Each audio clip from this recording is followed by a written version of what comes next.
اعوذ باللہ من الشیطان الرجیم بسم اللہ الرحمن الرحیم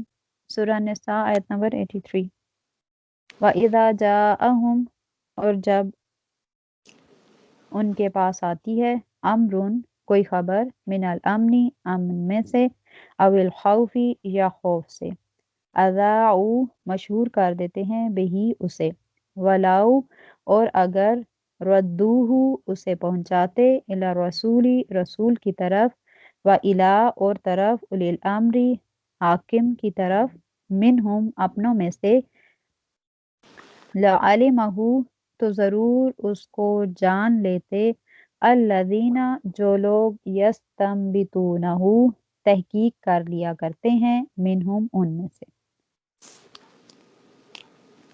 اور جب ان کے پاس کوئی امن کی خبر آتی ہے یا خوف کی تو اسے مشہور کر دیتے ہیں، اور اگر اسے پہنچاتے رسول کی طرف اور اپنے حاکموں کی طرف تو جو لوگ ان میں سے تحقیق کر لیا کرتے ہیں اس کو جان لیتے۔ وَلَوْلَا فَضْلُ اللَّهِ اور اگر نہ ہوتا اللہ کا فضل علیکم تم پر وَرَحْمَتُهُ اور اس کی رحمت لَتَّبَعْتُمُ الشَّیطان تم پیچھے لگ جاتے شیطان کے ضرور الا سوائے قلیلا چند ایک کے، اور اگر اللہ کا فضل نہ ہوتا تم پر اور اس کی رحمت نہ ہوتی تو چند ایک کے سوا تم سب شیطان کے پیچھے لگ جاتے۔ جی اس آیت میں یہ آیت جو ہے وہ منافقین کے بارے میں نازل ہوئی تھی کہ منافقین جو ہیں وہ ظاہر مسلمانوں کے لشکر میں شامل ہوتے تھے، اور جب مسلمانوں کو کوئی اچھی خبر ملتی تھی، یعنی مسلمان جو ہیں وہ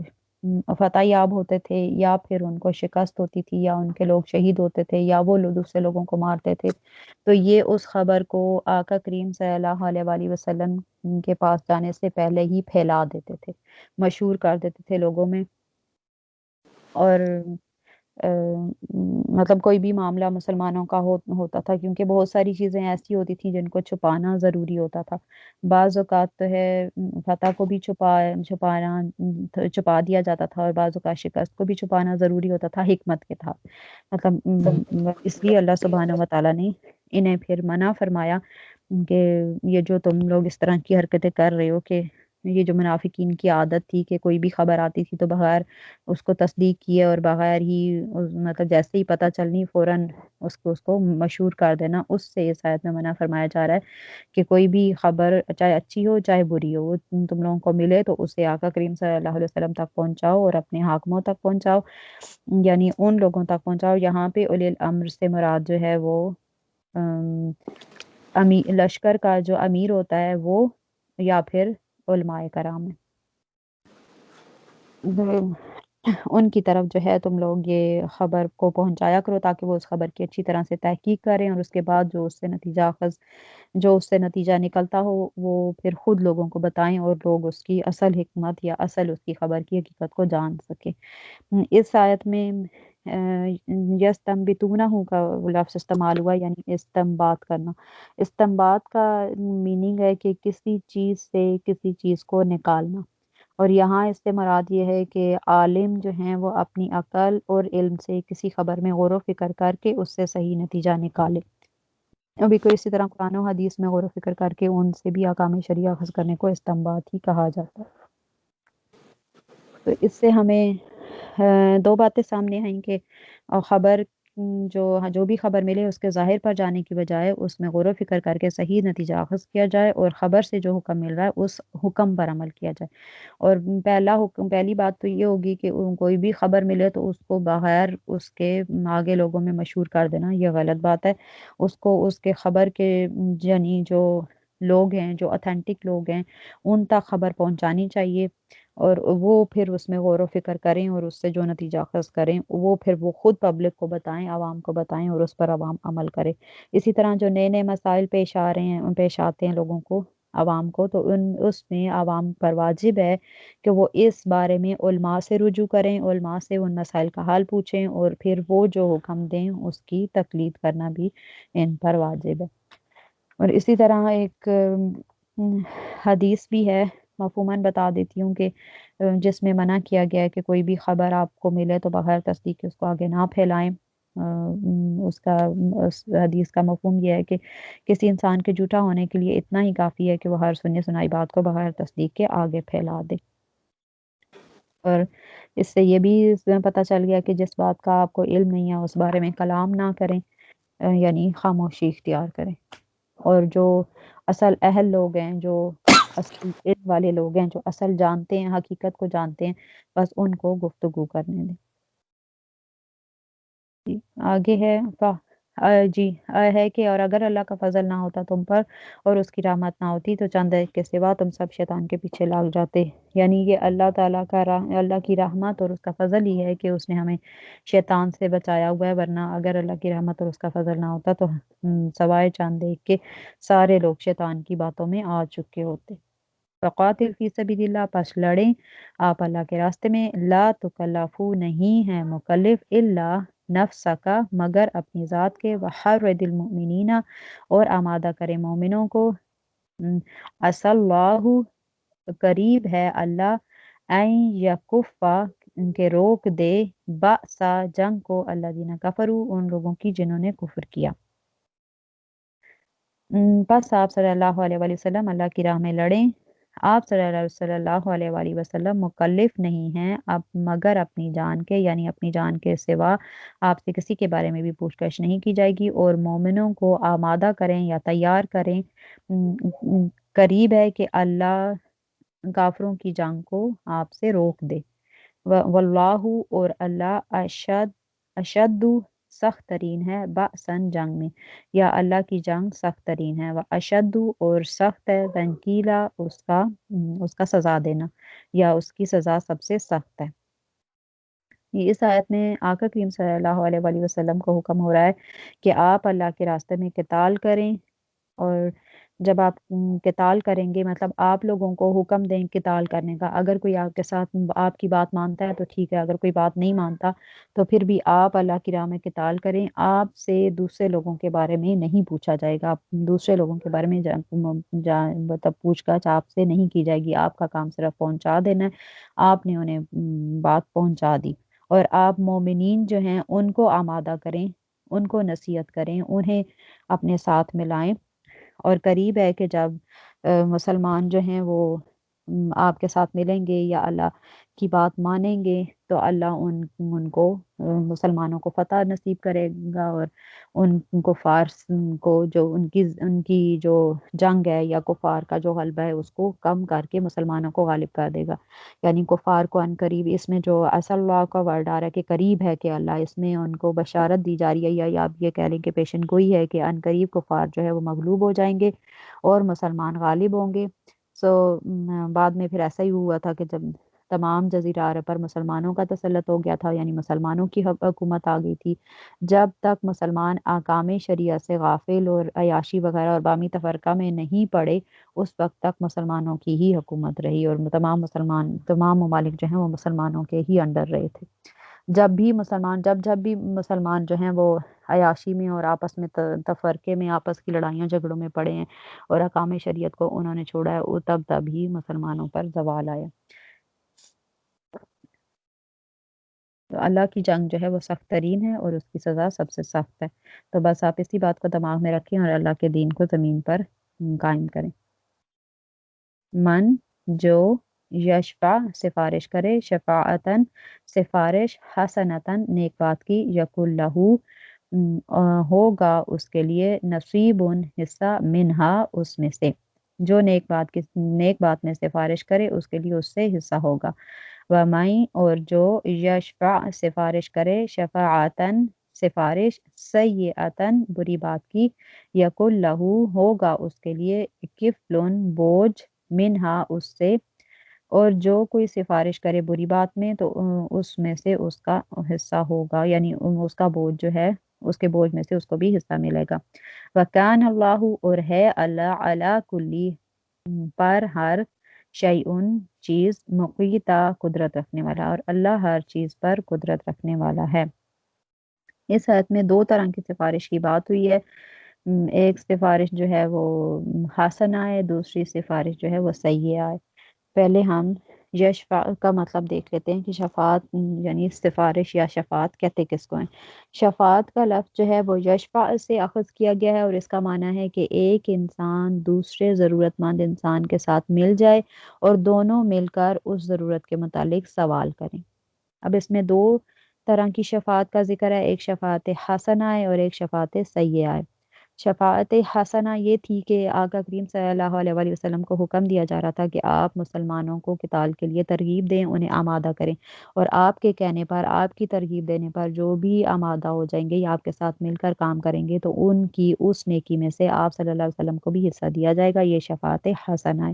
اور شفاعت سیئہ یہ تھی کہ منافق اپنے بعض منافقوں کو جہاد میں شریک نہ کرنے کے لیے آقا کریم صلی اللہ علیہ وآلہ وسلم کی بارگاہ میں حاضر ہوتے تھے اور ان کے لیے عذر پیش کرتے تھے کہ ان کو فلاں فلاں مسئلہ ہے، تو اس لیے ان کو قتال میں شریک ہونے کی اجازت، مطلب یہ قتال میں شریک نہیں ہو سکتے تو انہیں اجازت دے دیں کہ یہ اپنے گھروں میں ٹھہر جائیں۔ چونکہ یہ بدنیتی پر مبنی شفاعت ہوتی تھی، اس لیے یہ بری شفاعت ہے۔ اور اس شفاعت سے جو لوگ مطلب جن کی یہ شفاعت کرتے تھے برے کام میں، برائی کے کام میں، اس میں سے ان لوگوں کو بھی حصہ ملے، مطلب دونوں کو حصہ ملے گا، جس نے سفارش کی اور جس کی سفارش کی گئی، دونوں اس میں برابر کے شریک ہوں گے۔ اسی طرح اگر ہم اس کو عام اپنی زندگی میں اس کو لیں تو یہ ہوگا کہ کسی بھی اچھے کام کی سفارش کرنا کہ وہ شفاعت حسنہ کہلائے گی۔ جیسے کسی طالب علم، اگر کوئی اسٹوڈنٹ ہے، اس کو دینی مدرسے میں داخل کرانے کے لیے سفارش کر دینا، یا کوئی ضرورت مند ہے، کوئی بچے مطلب علم حاصل کرنا چاہتے ہیں لیکن ان کے پاس اتنے پیسے نہیں ہیں کہ وہ کتابیں وغیرہ خرید سکیں، تو ان کی کتابیں خرید کر دینے میں ان کی مدد کر دینا، یعنی کسی دوسرے سے کہہ دینا کہ ہم مل کر اس کو بکس خرید کر دے دیتے ہیں، اس کی سفارش کرنا، یا کوئی مدرسہ مسجد وغیرہ بنوانے کے لیے سفارش کرنا، یا کسی غریب لڑکی کی شادی ہو رہی ہے تو اس کے جہیز یا رشتہ وغیرہ میں سفارش کرنا، کسی بے روزگار کے لیے ملازمت کی سفارش کرنا، لیکن اس کے ساتھ شرط ہے کہ وہ جو بے روزگار بندہ ہے، جس عہدے یا اس کے لیے جس ملازمت کے لیے آپ سفارش کر رہے ہیں وہ اس کا اہل ہو۔ اگر آپ نے کسی نااہل کی سفارش کی اور آپ کی وجہ سے نااہل بندہ اس پوسٹ پر ہائر کر لیا گیا تو وہ شفاعت سیئہ بن جائے گی۔ ٹھیک ہے، یہ اوپر والی ساری شفاعتن حسنہ ہوگی۔ اب سیئہ میں اسی طرح کی ایک تو یہ ہوگی کہ کسی نااہل کو کسی عہدے پر لگوانے کی سفارش کر دینا، دوسرا یہ کہ شراب خانے کا پرمٹ وغیرہ لے دینا، یا سینما بنانے میں سفارش کرنا، موسیقی آلات کی دکانیں وغیرہ کھولنے میں، بینک، انشورنس کمپنی وغیرہ میں جاب شاپ کے لیے سفارش کر دینا، مطلب وہ ساری سفارشیں جس میں جو دین کے خلاف ہیں، جو اللہ تعالیٰ، جس میں اللہ سبحانہ وتعالیٰ کے حکم کی خلاف ورزی ہو رہی ہے، وہ ساری شفاعتاً سیئہ ہوں گی۔ اور جو اچھے کام کی سفارش کرے گا اس کو اس میں سے حصہ ملے گا، اور جو برے کام کی سفارش کرے گا اس کو اس میں سے حصہ ملے گا۔ جیسے آقا کریم صلی اللہ علیہ وآلہ وسلم کی سنت کریمہ تھی کہ جب ان کے پاس کوئی بھی سائل آتا تھا، آپ سے اپنی کوئی حاجت طلب کرتا تھا، تو آپ صلی اللہ علیہ وسلم فرماتے تھے کہ تم شفاعت کرو، تمہیں اجر دیا جائے گا، اور اللہ تعالیٰ اپنے نبی کی زبان پر جو چاہے گا فیصلہ فرما دے گا۔ اسی طرح آقا کریم صلی اللہ علیہ وآلہ وسلم کی خدمت میں ایک شخص لایا گیا جو آپ سے سواری طلب کرتا تھا، تو آپ کے پاس اس وقت کوئی سواری نہیں تھی، آپ نے اس کی کسی اور شخص کی طرف رہنمائی کی، اس شخص نے اس کو سواری دے دی۔ اس سائل نے نبی کریم صلی اللہ علیہ وآلہ وسلم کے پاس آ کر اس کی خبر دی، تو آپ صلی اللہ علیہ وآلہ وسلم نے فرمایا کہ نیکی کی رہنمائی کرنے والا بھی نیکی کرنے والے کی مثل ہے، یعنی نیکی کی طرف کسی کو لانے والے کو بھی نیکی کرنے والے کے اس میں سے اجر ملے گا۔ پھر اللہ سبحانہ وتعالیٰ نے برے کاموں میں مدد کرنے سے منع فرمایا، جیسے سورہ المائدہ میں آتا ہے کہ وَلَا تَعَاوَنُوا عَلَى الْإِثْمِ وَالْعُدْوَانِ، یعنی گناہ اور سرکشی میں ایک دوسرے کی مدد نہ کرو۔ اچھے کاموں میں اس سے ہمیں یہ پتہ چلا کہ اچھے کاموں میں ایک دوسرے کی مدد کرنی چاہیے اور برے کاموں میں مدد نہیں کرنی چاہیے۔ آگے ہے وَإِذَا حُيِّيتُمْ، اور جب تمہیں دعا دی جائے بتحیۃ، سلام سے،